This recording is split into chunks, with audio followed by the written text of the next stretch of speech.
Welcome to the channel. I'm Tony the Technician. Today we're going to be going into the Camaro and making some adjustments to my intake. So if you guys follow the channel, you guys might know that I have a dual intake that I've kind of built, and I'll show that to you here in just one second. But I also have the Starbuck Innovations daytime running lights, in which I use the pass-through for those that is kind of designed to run to the brakes to cool the brakes.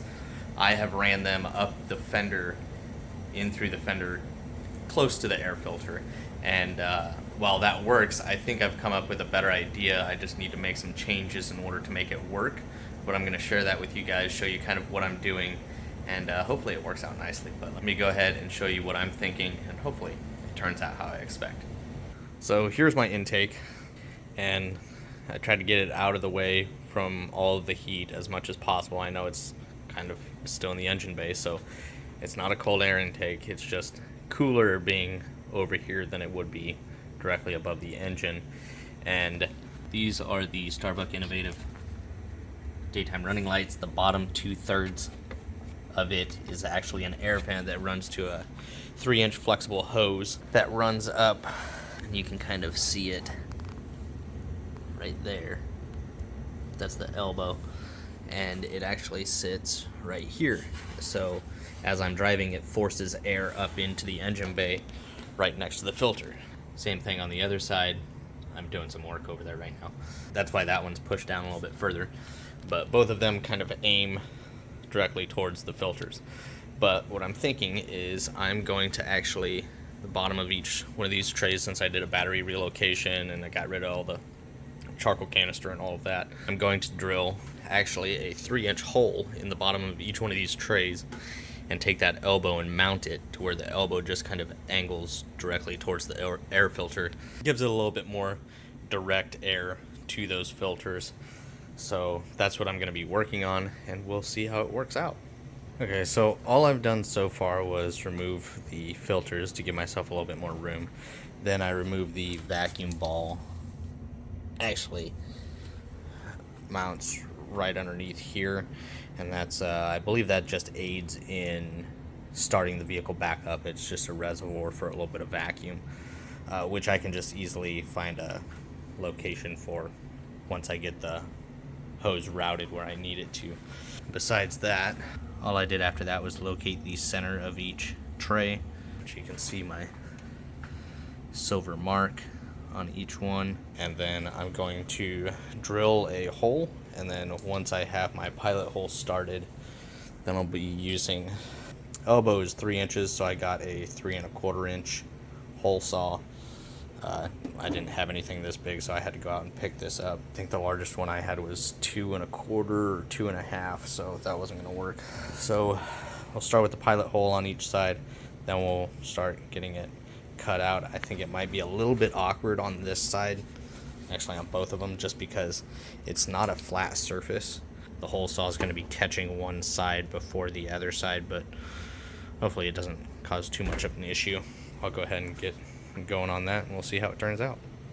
Pilot holes are started or drilled on both sides. That went pretty dang smoothly, actually. Gotta come in here now and clean up all these metal shavings, but I mean, besides that, the hole came out nice and clean on both sides. And now I'm just going to come in here, clean all the metal shavings up. Now we'll just get the elbows off of the flexible hoses and kind of get them in here and see how I'll be able to mount them to get them aimed properly for the actual air filters. So we got the elbow off of the flexible hose that comes off of the daytime running light, and here's the bracket that comes on it. Sorry, the lighting's not great.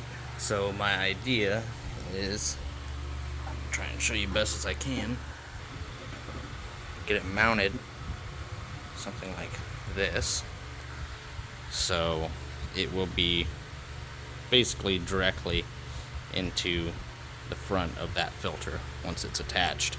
How I'm going to mount this is, I believe I'm going to use, because the mounting holes are actually here, but with the angle of the elbow, having that mount, it's not going to come through the hole at the right angle.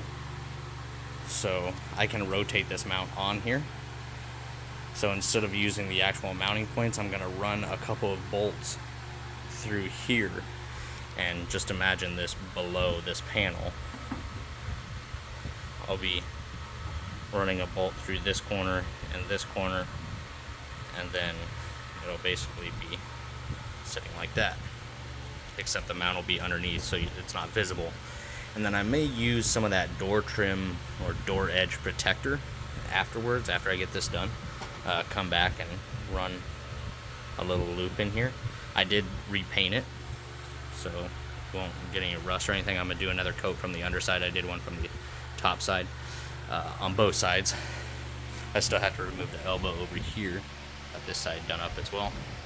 But that is the plan. So I'm done for the night. Luckily for you guys, it'll be a whole 10 seconds and we'll be on to the next step. Basically what I've done here is I've taken this, I set it in here where I want it positioned, took my punch, my center punch, marked my holes, started a pilot hole, and then moved up to just big enough for the fasteners that I'm going to use. Then we'll just be using 2 of these on each one to secure this, and it'll be mounted up underneath. I'll show you guys that once I get this side mounted and before I start working on the other side.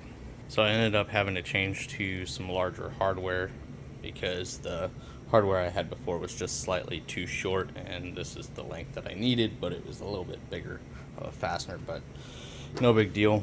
Got it switched out, got this side done. As you can see, now it directly aims right for the filter, whereas when it was over here it was kind of aimed for the most part towards the end of the filter, which, I mean, at least it was still providing some air up in here, but I think being here, just located here, is just more of a direct path for it. Not only does it help provide cooler air for the filter or engine, it kind of also helps just get more airflow into the engine bay in general. So I'm really happy with how it turned out. I still have to finish up this side, but I'll show it to you once everything is done. So I have both sides mounted now, fully installed as far as the pass-through vents, but I do still have to remove that, or move the vacuum ball down here, which I actually have room right here. So I'll be using this location for one of the bolts, and then I'll be drilling another hole up front here. I'll paint that, and then I'll get the vacuum ball mounted up in there, and it'll kind of sit right up here in the fender, basically right here. So it should work pretty nicely. I got my holes drilled and the vacuum ball remounted, got it all painted back up, prevent it from rusting. Vacuum ball is right there. It's kind of hard to get you up underneath, but there it is next to the intake hose that runs to the front. It's all tucked up nicely. There it is. So overall, I'm really happy with it. I'm just going to get the air filter back on the other side, and then I'll show it to you all reassembled. So there it is, all reassembled, and you can see kind of an air gap around the front side, which isn't a big deal. I may come in, like I said, with that door trim edge stuff and wrap it in there, but honestly, it's not a big deal. There's plenty of holes in this battery tray and stuff anyways. So pretty simple. I did a 3 1/4 inch hole in order to get these 3-inch elbows through on both sides. Directed right to the intakes or the filters, and then moved the vacuum reservoir off to the side, because normally it sits like diagonal across here, so it takes up basically all the space underneath there. So I've basically tucked it inside the fender now. There are lights. Now I think we're ready to go get this thing wrapped, so stay tuned for the video where we get the car wrapped. I just wanted to make sure to get a majority of the work done before getting the car wrapped, so I don't lean over the car as much or as often. So there you can see the light, so the air will flow through the daytime running light vent up to the filters and provide the engine bay and the filters a little bit cooler air. I hope you guys enjoyed. Just a quick little custom video. I know a lot of people aren't going to be doing anything like this, but figured it was worth recording, and I really hope you guys enjoyed. If you guys did, please make sure to smash that thumbs up. Leave a comment down below of your guys' thoughts. And as always, if you haven't subscribed, make sure to subscribe. And once again, stay tuned for the wrap video, and we'll get this thing looking a little bit better.